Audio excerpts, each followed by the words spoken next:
Here in the American South, it is debated often whether cornbread should be sweet or savory. Me, I'm usually disappointed when I eat cornbread that isn't this cornbread. And what's even more crucial than the sugar is the pan.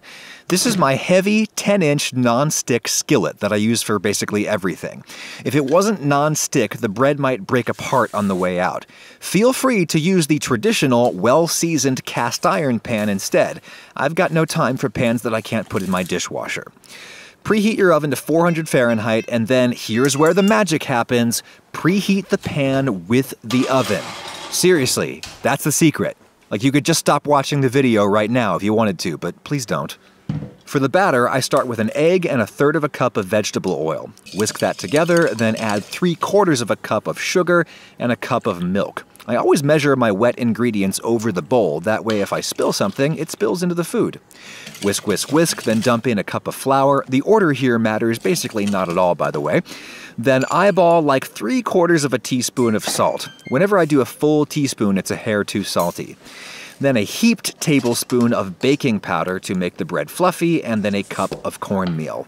That is normal, finely ground cornmeal. I played with the fancy stone ground stuff for a while, but the grains were just too big. They would hurt my teeth. Now whisk this together just until smooth. The bread will come out tough if you overmix.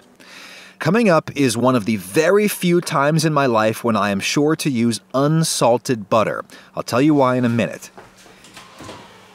Get the hot skillet out of the oven, and then quickly, before it cools down, drop in maybe a tablespoon of unsalted butter. Swish it around to get it melted, and then take a paper towel and use it to grease up the sides. This is doing two important things. One is greasing up the sides, but the other is absorbing any excess butter. Too much butter gives me a crust that tastes deep fried. Not a fan. Now pour in the batter. Look, you can already see that preheated pan cooking the sides. Throw that in the oven for 20 to 25 minutes. It'll puff up in the middle, and you should see a few cracks opening up before you test it. But be conservative about your bake time here. The stuff overcooks and dries out really fast, so test it sooner rather than later. Jab a skewer or a toothpick in there. If it comes out clean, it is done. Now, we want to get this out of the pan before that crunchy crust goes soggy, but if we tried to turn it out now, it would fall apart. Let it sit and solidify for a few minutes. I want this on a cooling rack, but if I turned it out onto a cooling rack, it would be upside down and the top would get lines pressed into it. So I turn it out onto a plate, slides right out, then from the plate, turn it back out onto a rack. Easy.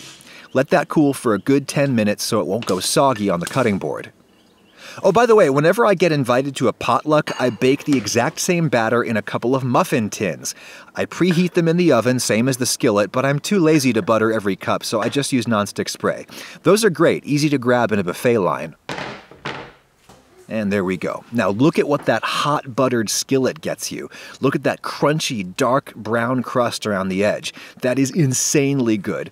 But if you use regular salted butter in the pan, that crust comes out way too salty. And I'm a guy who likes salty bread. It's too salty even for me. Use unsalted butter. Cut that up into wedges and have a bite.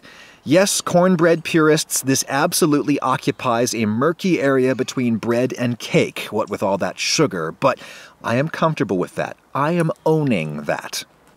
Screw it, I gotta eat that crunchy crust.